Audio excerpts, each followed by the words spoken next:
Salut, bonjour ou bonsoir. Ceci dépendra de l'heure à laquelle vous verrez la vidéo. Si vous visitez la chaîne pour la première fois, n'hésitez pas à vous abonner car vous êtes sur le bon canal, vous êtes sur la bonne chaîne. La chaîne qui vous apportera des informations nécessaires dans le cadre de l'amélioration de vos projets agricoles. Alors n'hésitez pas à vous abonner, n'hésitez pas de toucher la cloche afin de profiter des notifications en temps réel lors de la mise en ligne des prochaines vidéos. Alors, toute l'équipe d'AgroSeed Consulting espère vous apporter des éléments de réponse au quotidien nécessaires dans le cadre de vos projets agricoles. Aujourd'hui, nous allons parler de la mosaïque du manioc. Comment lutter ou prévenir contre la mosaïque du manioc.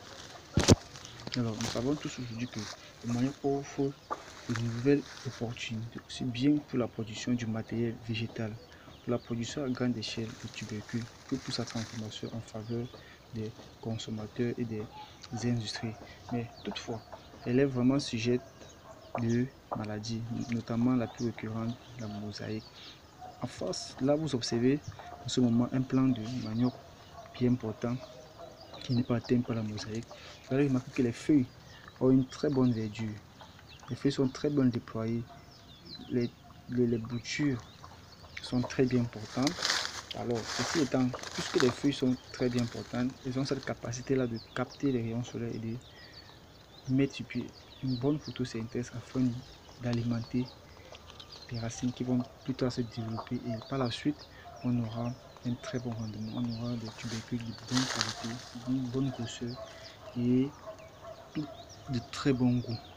Alors, puisque nous parlons de la mosaïque du manioc, il faut savoir que la mosaïque du manioc est une maladie très importante qui conduit, à la baisse du rendement de l'ordre de 20 à 90%. Ceci dépend comme ça ceci dépendant de la variété utilisée et du stade d'attaque de la maladie. Il faut noter cependant que cette maladie attaque généralement les plants en début de saison de pluie et disparaît en saison sèche. Cette maladie est véhiculée par un virus à travers la mouche blanche. Car sur les plants précédemment montré en début, vous avez remarqué que j'ai tourné les feuilles au revers de ces feuilles. Il n'y avait pas de présence de mouche blanche. Raison pour laquelle les feuilles se portaient très bien et avaient une très bonne verdure.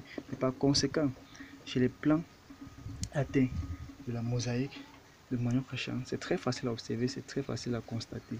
Alors, vous avez remarqué qu'un plant de manioc qui est atteint de la mosaïque de manioc, généralement les plants jaunissent, les feuilles sont rabougries.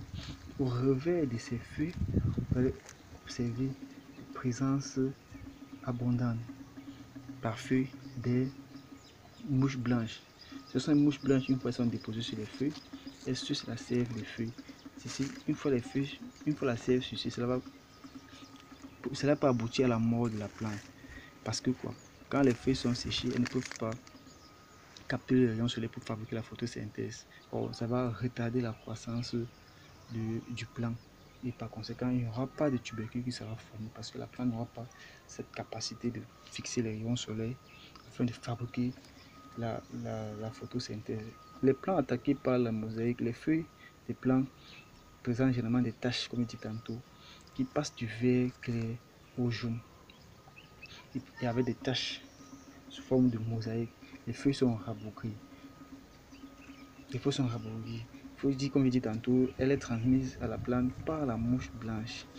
Elle ne se traite pas. Il faut savoir qu'elle ne se traite pas. Mais tout de même, pour pouvoir parvenir à limiter ou éviter la mosaïque dans son champ, il est important de pratiquer des méthodes de prévention, car c'est le meilleur moyen de lutter contre la mosaïque.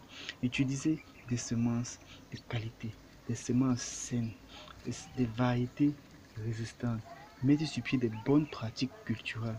Voilà comme ça les moyens qui vont vous permettre de limiter, de réduire, de ne pas avoir la présence de mosaïque en champ. Évitez de prendre des boutures n'importe où, chez n'importe qui. Car en prenant des boutures chez le voisin et n'importe où, cela peut être infesté et cela va venir comme ça coloniser ou coloniser votre plantation et plus tard, vous n'aurez pas de rendement escompté. Alors, il est important d'utiliser des semences de bonne qualité.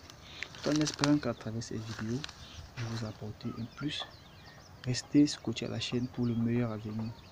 D'ici à là, portez-vous bien. Comme on le dit souvent, la terre ne trompe pas, c'est vrai, mais on ne triche pas avec elle. Ce qui est valable pour l'homme est valable pour les plantes. Alors, désormais, sachez, vous savez comment lutter contre la mosaïque de manioc en champ. Merci bien et à très bientôt. Salut, salut, bonjour ou bonsoir. Ceci dépendra de l'heure que vous verrez la vidéo. Si vous visitez la chaîne pour la première fois, n'hésitez pas à vous abonner car vous êtes sur le bon canal, vous êtes sur la bonne chaîne. La chaîne qui vous apportera des informations nécessaires dans le cadre de l'amélioration de vos projets agricoles. Alors n'hésitez pas à vous abonner, n'hésitez pas de